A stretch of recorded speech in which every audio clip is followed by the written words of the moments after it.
پاکستان به بیا د افغانستان پر خاوره د برید جرأت ونه کړي. د اوسنۍ افغان واکمنۍ دفاع وزیر له مسکو څخه تر راستنېدو وروسته داسې څه وویل چې اسلام آباد یې په لړزه راوستی دی. د افغانستان اوسني دفاع وزیر نوي او بېساري ګواښونه او له روسیې سره د کابل پټې پوځي معاملې څه معنا لري؟ آیا د افغانستان پر ضد د پاکستان د هوایي بریدونو کیسه د تل لپاره له خاورې سره خاورې شوه؟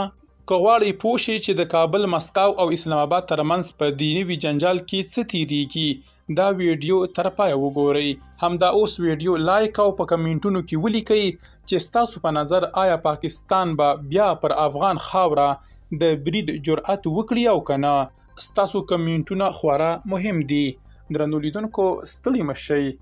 د افغانستان د اوسنۍ واکمنۍ دفاع وزیر له مسکو څخه تر راستنېدو وروسته په خپلو تازه او سختو څرګندونو کې ویلي چې جدي هڅې روانې دي څو پاکستان نور په هیڅ صورت د افغانستان پر ضد هوایي بریدونه ترسره نه کړای شي. هغه د پاکستانیو چارواکو هغه وروستۍ ادعاوې چې ګواکې وسلوال له افغانستان نه سرچینه اخلي د هغوی د بېځایه ویرې پایله وبلله او ترڅنګ اسلام آباد تورن کړ چې غواړي د خپلو ناکامیو د پټولو لپاره د افغانستان په اړه نړۍ ته یو ناسم او برعکس انځور وړاندې کړي. دفاع وزیر په خپلو خبرو کې تایید کړه چې کابل او مسکو په افغانستان کې د شته روسي پوځي تجهیزاتو او وسلو د ترمیم او بیرته فعالولو په اړه یوې رسمي هوکړې ته رسیدلي دي. خو نوموړي په کلکه ټینګار وکړ چې دا یوازې یو پوځي او تخنیکي تړون دی او هیڅ ډول دفاعي یا امنیتي اړخ نه لري.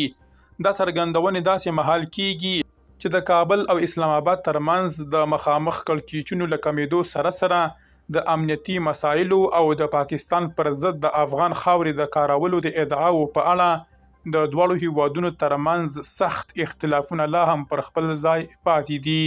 افغان دفاع وزیر ډیره کړه چې افغانستان د خپل حریم د ساتنې لپاره په هر اړخیزو متبادلو لارو کار کوي او چاته به د تیري اجازه ورنه کړي.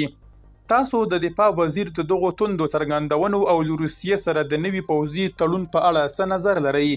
آیا دا ګام به د پاکستان د احتمالي بریدونو مخه ونیسي؟ همدا اوس خپل مهم نظرونه په کمنټونو کې ولیکئ. ویډیو لایک او له خپلو ملګرو سره یې هم شریکه کړئ. درنو لیدونکو، له ملتیا مو مننه.